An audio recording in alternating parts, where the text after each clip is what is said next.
That's your wonder finger. Wonder finger. Exactly. So we're going to read this book. Are you ready? Yeah. Lily's Purple Plastic Purse by Kevin Hanks. What could this book be about? I think it's going to be about Lily's purple plastic purse. Oh my goodness. I bet you're right, because that's even what it says in the title. Yeah, that's what I wondered too.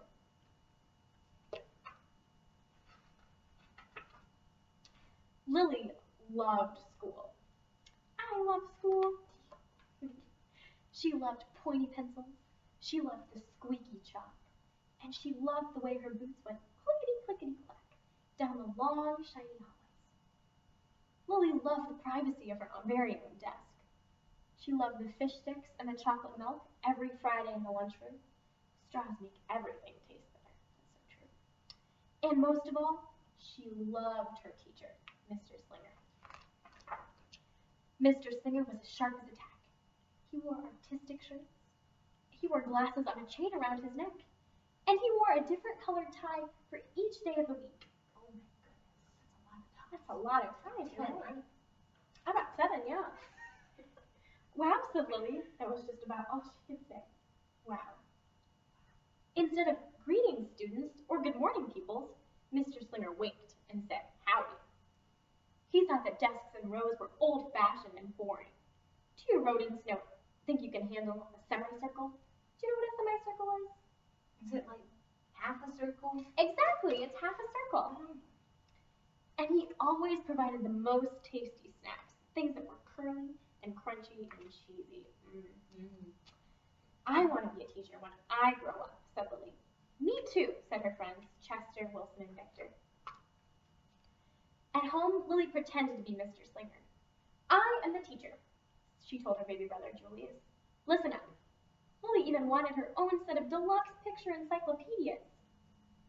What's with Lily? Asked her mother. I thought she wanted to be a surgeon or an ambulance driver or a diva, said her father. It must be because of her new teacher, Mr. Slinger, said her mother. Wow, said her father. That was just about all he could say. Wow. Whenever the students had free time, they were permitted to go to the light bulb lab in the back of the classroom. They expressed their ideas creatively through drawing and writing. Lily went often. She had a lot of ideas. She drew pictures of Mr. Slinger, and she wrote stories about him too. During sharing time, Lily showed her creations to the entire class. Wow, said Mr. Slinger. That was just about all he could say. Wow. Big, friendly Mr. Niceman, teacher. By me, Lily. And at the very last second, Mr. Slinger saved this cold, starving elderly. That's silly. When Mr. Slinger had bus duty, Lily stood in line, even though she didn't ride the bus. Lily raised her hand more than anyone else in the class, even if she didn't know the answer. And she volunteered to stay after school to clap erasers. Yuck. I know, it's gross. I want to be a teacher when I grow up, said Lily. Excellent choice, said Mr. Slinger.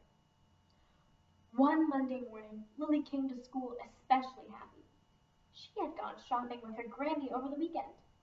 Lily had a new pair of movie star sunglasses, complete with glittery diamonds and a chain like Mr. Slinger's.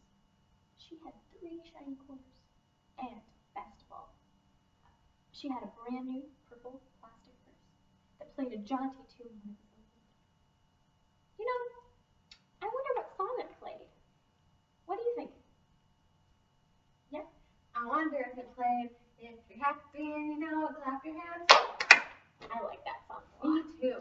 I wish that played in my purse when I opened it up. That'd be cool. We'll find out if it says anything about that. Lily wanted to show everyone. Not now, said Mr. Slinger. Listen to our story. Lily had a hard time listening. Lily really wanted to show everyone. Not now, said Mr. Slinger. Let's be considerate of our classmates. Lily had a hard time being considerate. Lily really, really wanted to show everyone. Not now, said Mr. Slinger. Wait until recess or sharing time. But Lily could not. The glasses were so glittery. The quarters were so shiny. And the purse played such nice music. Maybe it played If You're Happy. Not to mention how excellent it was for storing school supplies. Look, everyone what I've got. Everyone looked, including Mr. Slinger. He was not amused. Papa was right. I'll just keep your things at my desk until the end of the day, said Mr. Slinger. They'll be safe there, and then you can take them home. Lily's stomach lurched. She felt like crying. Her glasses were gone, her quarters were gone, her purple plastic purse was gone. Lily longed for her purse all morning. She was even too sad to eat the snack Mr. Slinger served before recess. Never too sad to eat snack. I know, me either. That's pretty sad then. That afternoon, Lily went to the light bulb lab. She was still very sad. She thought, and she thought, and she thought. And then she became angry. She thought, and she thought, and she thought some more, and then she became furious. She thought, and she thought, and she thought a bit longer, and then she drew a picture of Mr. Slinger. What do you think the picture was? I think it's a mean. I wonder if it's a mean picture. A mean picture? Let's find out. Big, fat, mean Mr. Stealing Teacher. Claus, bad, thief, bad, wanted by FBI. P.S. I do not want to be a teacher when I grow up. Oh my goodness, you're right. It was really mean. It was a very mean picture. Meaner than I expected. Meaner, yeah, I know. It's kind of scary. Right before the last bell rang, Lily sneaked the drawing into Mr. Slinger's book bag. Oh my goodness. When all the students were buttoned and zipped and snapped and tied and ready to go home, Mr. Slinger strolled over to Lily and gave her her purple plastic purse back. It's a beautiful purse, said Mr. Slinger. Your quarters are nice and jiggly, and those glasses are absolutely fabulous. You may bring them back to school as long as you do not disturb the rest of the class.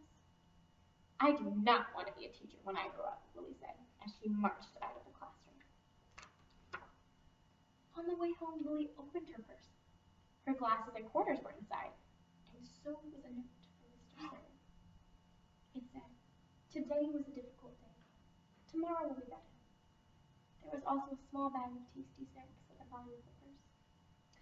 Lily's stomach lurched. She felt like crying. She felt simply awful.